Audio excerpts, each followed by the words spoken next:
2PL Créateur, Espace et Ouverture vous présente Ça valait le détour. 4 événements et 2 animateurs aujourd'hui. C'est le programme de Ça valait des tours. Non, vous pouvez passer, il n'y a pas de souci. CVLD, ça commence maintenant.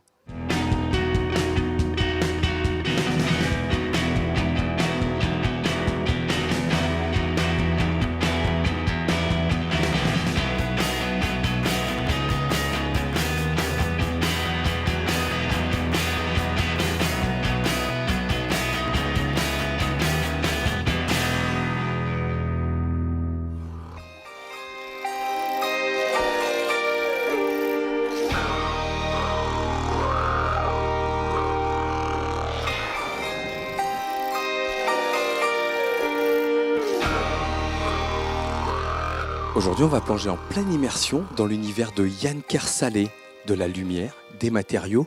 On est à Quimperlé, la chapelle des Ursulines. L'exposition s'appelle Ursulum. On va découvrir.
En fait, on peut regarder tout le temps, partout. En haut, en bas, à droite, à gauche. Ça évolue tout le temps. Il y a des ombres qui apparaissent. On est bien. Franchement, on est très très bien. C'est très immersif, c'est ça qui est assez intéressant. On rentre vraiment dans une œuvre et ça c'est pas commun. C'est ça qui là pour le coup est assez plaisant. On a envie de se poser, on a envie de rester. Ouais, on a envie d'être presque tout seul dans la salle à profiter. Les premiers mots qui vous viennent dans la tête en découvrant... On se croirait un peu dans un bateau. Voilà, avec Ça tangue pas tout à fait, mais presque. Voilà. Mon travail a toujours été d'être en lien avec l'espace public, avec les gens, et pas forcément dans des lieux dédiés aux expositions, même si ici c'en est un. Et surtout engendrer une déambulation par cette configuration qui m'a plu dès le départ quand j'ai vu le travail de Blois et de Tercy. Ce qui m'intéressait, c'était que je puisse créer une œuvre dans un espace qui soit libre de droit, si je puis dire, et surtout libre de passage et de perception pour tout le monde. Ce que je veux, c'est que n'importe qui va bosser le matin ou qui revient le soir, quand il passe dans son cheminement quotidien, il ait une rencontre comme ça avec quelque chose que j'ai pu installer.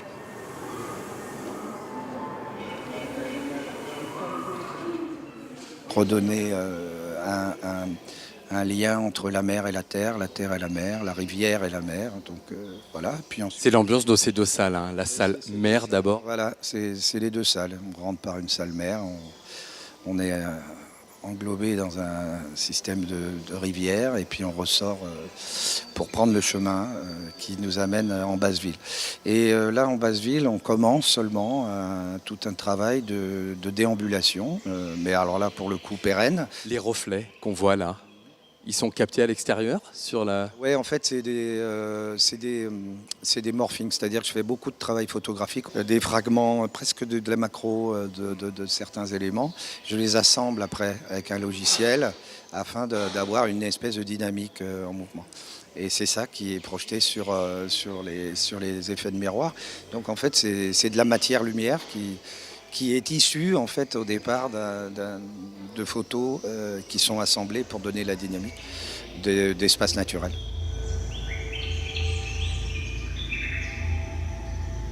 tu as collaboré aussi avec Eric Serra pour la création musicale. Oui, parce qu'avec Eric, c'est une longue histoire. On est des amis de très longue date quand on était très jeunes, lui et moi.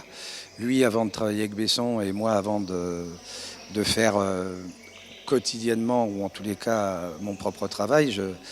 On a travaillé dans les concerts et on travaillait, moi je faisais la scénographie et les lumières de Jacques Higelin et lui était chef d'orchestre de l'équipe de musiciens d'Higelin. Donc voilà, on s'est perdu de vue pendant toute une période où il était aux États-Unis et puis on s'est recroisés dans un parking il y a quelques années. Ça arrive. Je sortais ma voiture et il voulait se garer, je lui dis bah tiens il y a une place, donc je sors de la voiture, il sort de la sienne, il me dit Yann, je lui dis ouais, Eric.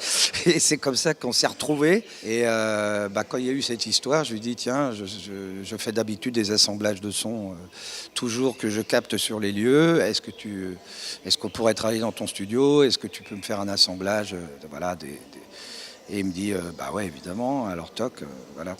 Cécile, on prend vite l'habitude de ces bons rendez-vous exposition à Quimperlé. C'est la 3e ou 4e fois qu'on vient. Et encore une exposition extraordinaire avec Yann Kersalé. On casse encore les codes, hein. On s'était promis ça, de faire le tour de la palette de l'art contemporain. Avec Yann Kersalé, on est dans de l'installation d'un plasticien qui du coup depuis 1 an est quasiment en résidence à Quimperlé. Je crois qu'il a eu, comme il a apparemment pour chaque lieu qu'il investit, une espèce de vision. Et voilà, tout de suite il a vu qu'il voulait ces deux pièces, ces deux ambiances maritimes et de terre, terriennes, champêtres. Et à partir de là, il ne s'est plus arrêté de créer. Mais c'est une création au fur et à mesure. Il n'est pas arrivé avec voilà, il me faut ça, ça, ça. Et il a fallu s'adapter. Et c'est un vrai défi pour une ville comme la nôtre où il n'y a pas d'équipe dédiée. D'investir tous les services municipaux, les jardins, la menuiserie, les peintres, l'électricien. Il a fallu être là, répondre aussi à ces demandes pour faire une coproduction, j'ai envie de dire, une création in situ avec un artiste de la dimension de Yann Kersalé. Ursulum avec 2D qui veulent dire dedans et dehors, c'est bien ça? Oui, c'est ça, dedans et dehors. Dehors pour effectivement la lumière que capte ce fanal avec les jeux de miroirs qui font des réflexions et qui réhabillent la façade des Ursulines selon le temps et le ciel de Quimperlé. Et puis dedans où finalement on est dans 2 univers, la mer et la terre, mais qui vont évidemment évoquer l'extérieur aussi. Donc en fait c'est des réponses et des allers-retours en permanence. Et puis c'est aussi une flèche qui va dans les 2 sens parce que l'exposition elle est ici, mais aussi à la Maison des Archers. Donc on descend, on monte Quimperlé selon qu'on le souhaite le sens de la visite. Donc voilà, tout ça c'est des espèces de correspondances pour montrer que c'est une exposition qui se vit comme un grand tout, quoi. Ursulum dedans dehors et de Yann Kersalé, c'est à la Chapelle des Ursulines et à la Maison des Archers ici à Quimperlé jusqu'au 8 octobre. Et nous, on retrouve Valérie. Valérie d'ailleurs, tu es où ? Et nous, on se retrouve à Poulan-sur-Mer, au centre de formation de la Maison familiale rurale. On a rendez-vous tout de suite pour découvrir leur forum sur le maintien à domicile.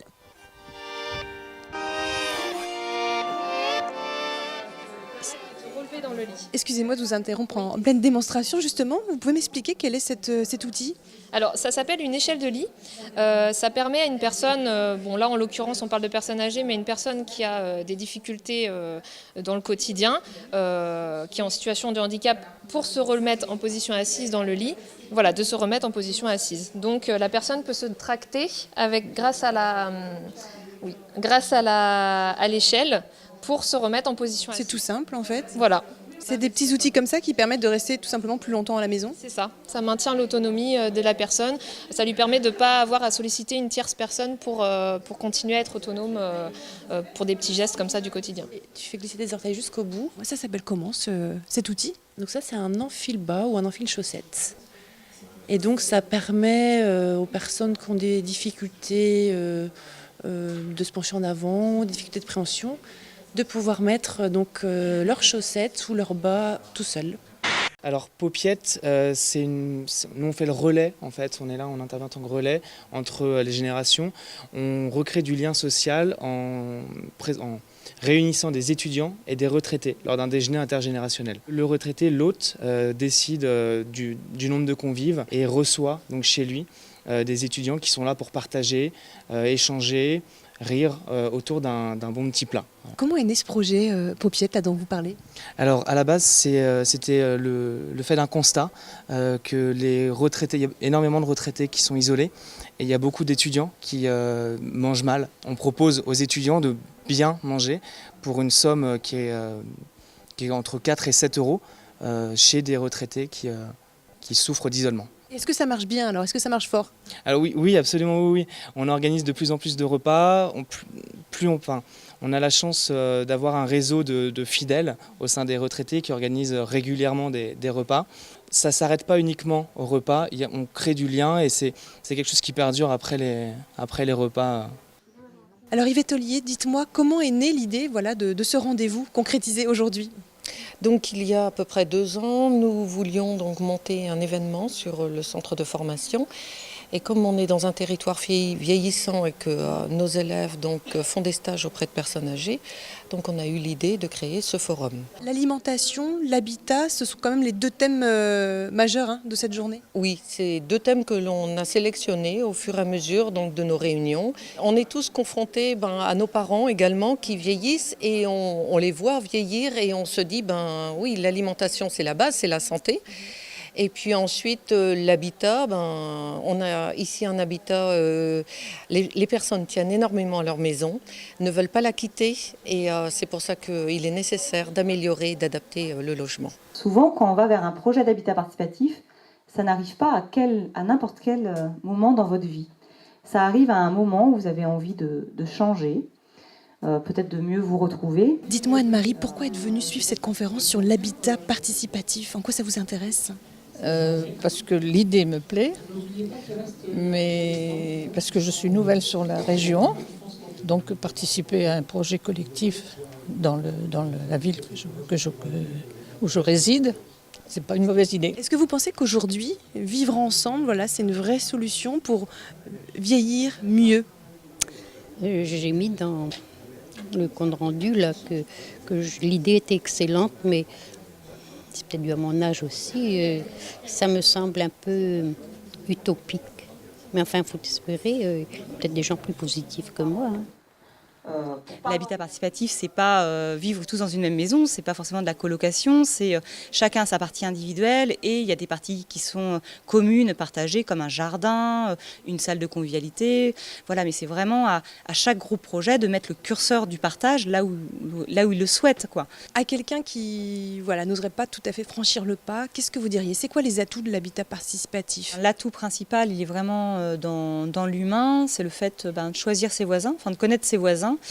Et d'avoir développé un projet qui soit basé sur un socle de valeurs communes. On sait très bien que quand on est bien entouré, on vieillit mieux, on est en meilleure santé, c'est prouvé. Donc, surtout ne restons pas seuls. Les personnes âgées veulent souvent rester chez eux, donc on leur apporte des aides. Tout ce qui est possible pour qu'ils restent chez eux. C'est ce que les personnes âgées, pendant vos stages, vous disent le plus souvent? Oui. Et quand on leur demande s'ils veulent aller en structure, ils ne veulent pas. Et alors du coup, en tant que jeune qui se destine à un métier près des personnes âgées, qu'est-ce qui te semble le plus important pour toi, pour demain? De rester avec eux, d'être au contact, d'aller les voir, quoi. Il y a des personnes qui sont tout seules chez eux ou ceux qui sont en EHPAD, ils sont tout seuls, ils ont quitté leur famille, ils ont peut-être même plus de famille. Ils ont besoin qu'on soit près d'eux, qu'on leur apporte du soutien. En quoi le maintien à domicile est un véritable enjeu pour demain? Alors pour plusieurs raisons, c'est effectivement le nombre de structures d'accueil est limité, on en ouvre de moins en moins. Et le coût quand même du maintien à domicile est moindre par rapport à un coût en structure. Et les gens veulent de toute façon le plus possible rester à domicile avec toutes les aides qui existent aujourd'hui. Donc c'est vrai que c'est un véritable enjeu professionnel et pour nos élèves c'est une véritable opportunité en fait. C'est la fin de notre escale à Poulan-sur-Mer. Prenez soin de vous et moi je vous laisse en compagnie de Michel. On se retrouve à Plougonvelin pour les cérémonies du souvenir. Souvenir des marins morts pour la France et souvenir des sauveteurs de la SNSM morts durant l'exercice de leurs fonctions. Allez, on va découvrir.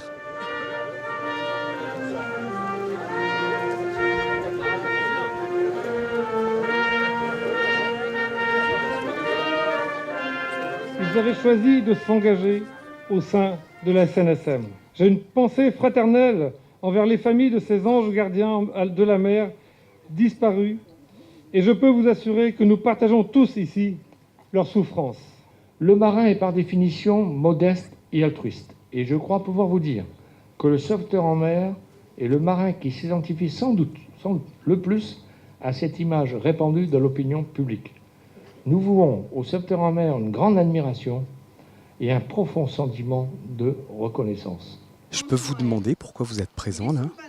Je viens d'arriver en vacances et je suis passé devant, donc comme je suis ancien marin national, donc je suis venu à la commémoration. Je suis passé par hasard. Donc complètement sensibilisé par ce qui se passe? Tout à fait, parce que j'ai mon frère qui est dans la marine nationale et j'ai été marin aussi pendant 1 an, donc je sais ce que c'est d'être sur un bateau.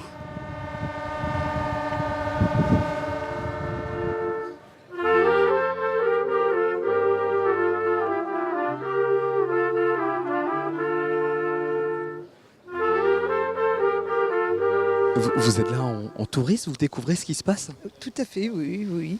On est passé, j'ai posé la question, on m'a dit qu'il y avait une cérémonie, donc j'ai fait demi-tour pour assister, puisqu'on nous a dit que tout le monde avait sa place. Donc je suis là. Dès l'appel de détresse, il leur faudra partir, s'arracher du confort et puis quitter le port, sachant qu'un tel chaos pourrait les engloutir. Raison contre folie, terrible corps à corps. On est très honoré de vous avoir parmi nous pour cette commémoration et en même temps la commémoration et hommage aux membres de la SNSM décédés pendant leur action. C'est une année d'anniversaire et quelle année exceptionnelle!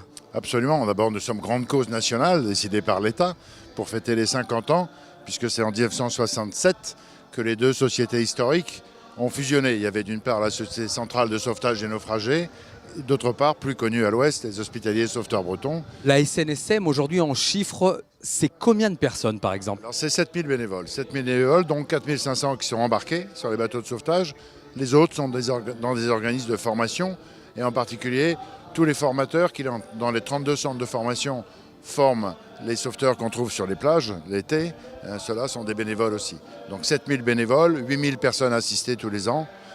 Voilà, et un nombre total de bateaux à la SNSM qui est de l'ordre de 400, ce qui fait de la SNSM, peut-être pas en tonnage mais en nombre d'unités, le premier armateur de France. Important ce devoir de mémoire? Oui, il ne faut pas oublier. C'est vrai qu'on n'en parle pas au quotidien beaucoup dans les stations de sauvetage des drames qui sont arrivés.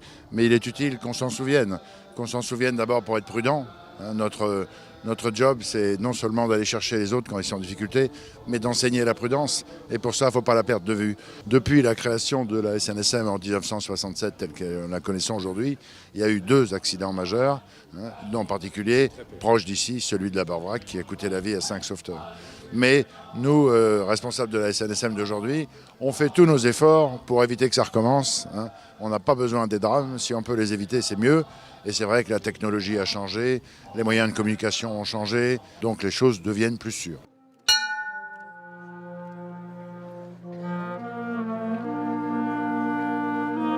C'est tout frais, c'est tout beau. Je ne sais pas si c'est encore officiel ou quoi, mais on vous appelle maintenant Monsieur le Président de cette association aux marins, c'est bien ça? Oui, si on veut. Bon, j'ai été effectivement élu ce matin au cours de l'Assemblée Générale et je deviendrai vraiment, et je prendrai mes fonctions à partir du premier conseil d'administration qui a lieu mardi prochain. Voilà. Remplacement de Pierre Léosti qui est là depuis de nombreuses années, qui a œuvré, qui a fait plein de choses pour cette association. La mission, elle s'annonce comment? Elle s'annonce difficile?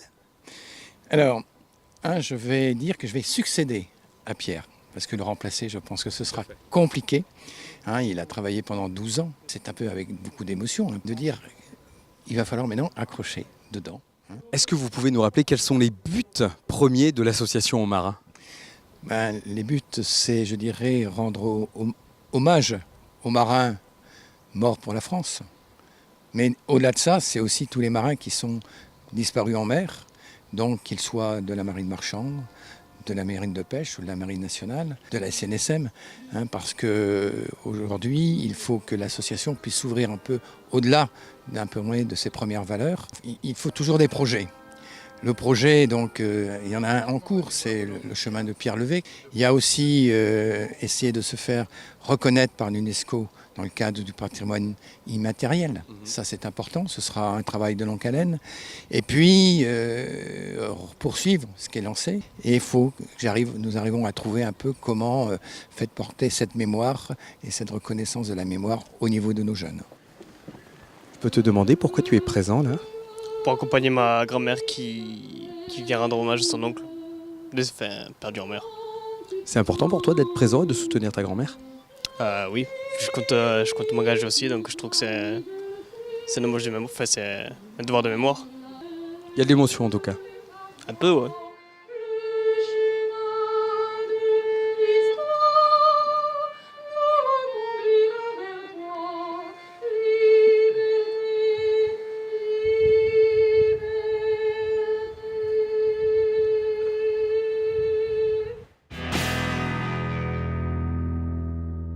Dans moins d'une semaine, ça va être la cavalcade, ici à Sker. Tu connais la cavalcade, c'est le plus grand carnaval de Bretagne.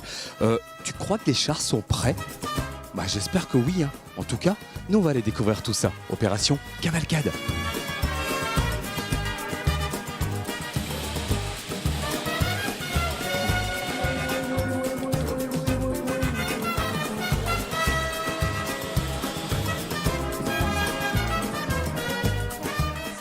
Ça a l'air compliqué, mine de rien, non?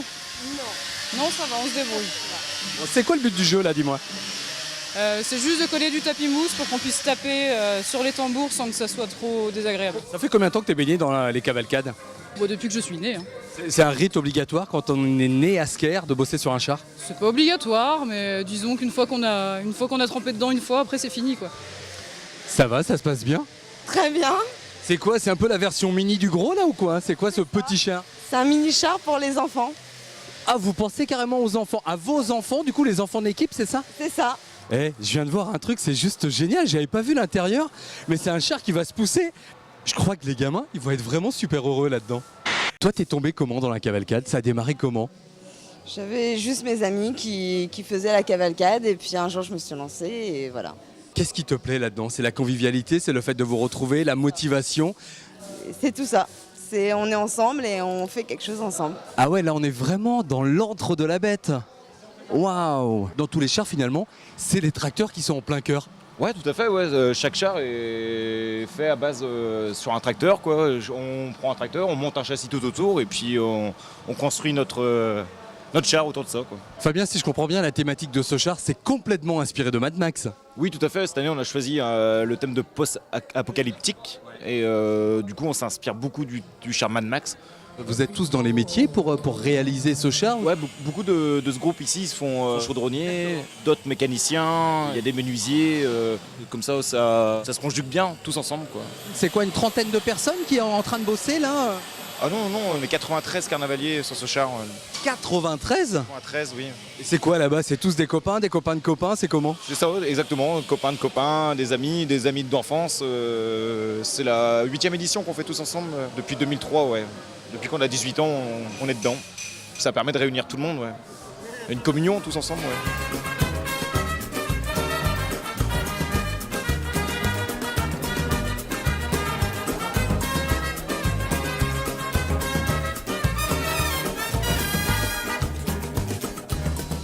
Ça va, c'est pas trop dur? Non, mais il faut rester concentré. Faut pas déborder. Oh! Je peux? Vous avez besoin d'un coup de main. Coup de main.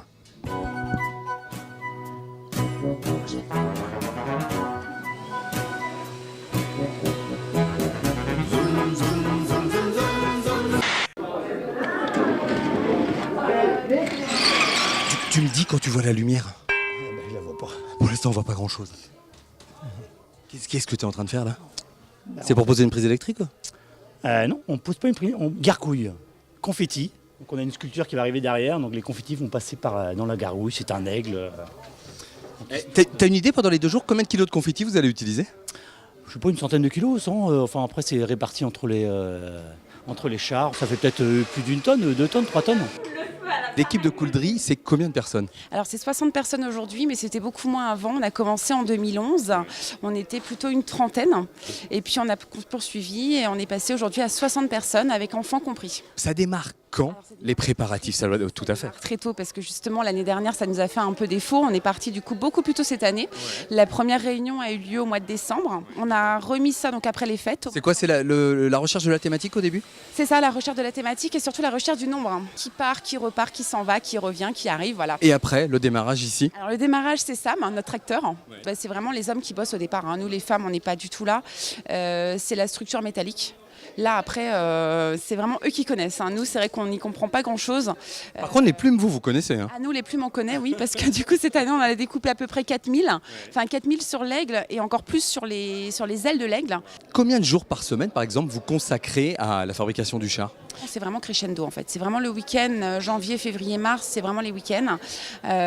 Fin mars, début avril, on attaque le mercredi et puis ensuite, on passe à tous les jours. On prend des vacances aussi parfois pour finaliser le char, pour que ça avance? Bien sûr, bien sûr. Il y a beaucoup de monde sur le char qui ont posé leur semaine avant et après, parce que le mercredi... Ah bah oui, j'imagine. On le pose aussi, forcément, il faut se reposer. Ici, vous avez une bretelle d'autoroute, David Cam. T'as été la voir? Non, je n'ai pas été voir. Et c'est quoi la réunion au sommet là? On est déjà dans le défilé là. Là, on est presque dedans, c'est la mise en place des chars. Et ce char-ci, il va en quelle position? C'est top. Première position. C'est un honneur d'ouvrir la cavalcade? Je pense. Je pense. Ils auront droit à tous les honneurs. Tout se passe bien? Pas de couac? Si. Certains, c'est pas facile. C'est quoi le genre de couac que vous rencontrez? Ils veulent pas faire ce qu'on leur dit. D'accord. Parce que nous, c'est le comité, donc c'est quand même nous qui gérons le circuit. Et toi, tu es la caution sécurité? Et voilà. Dans quelques jours, là, c'est le début de la cavalcade.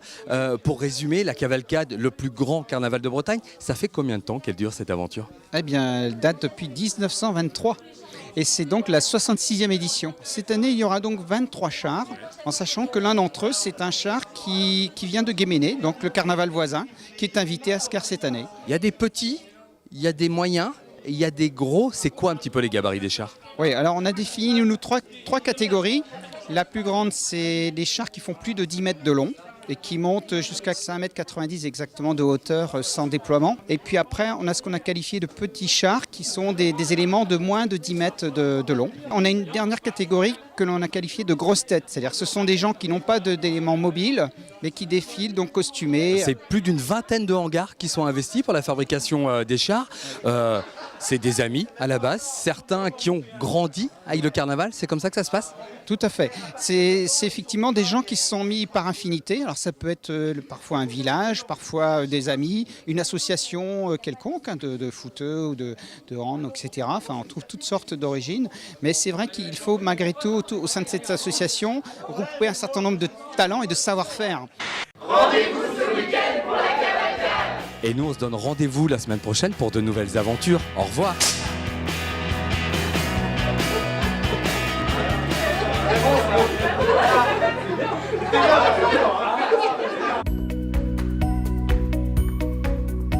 DPL Créateur, espace et ouverture vous a présenté Ça valait le détour.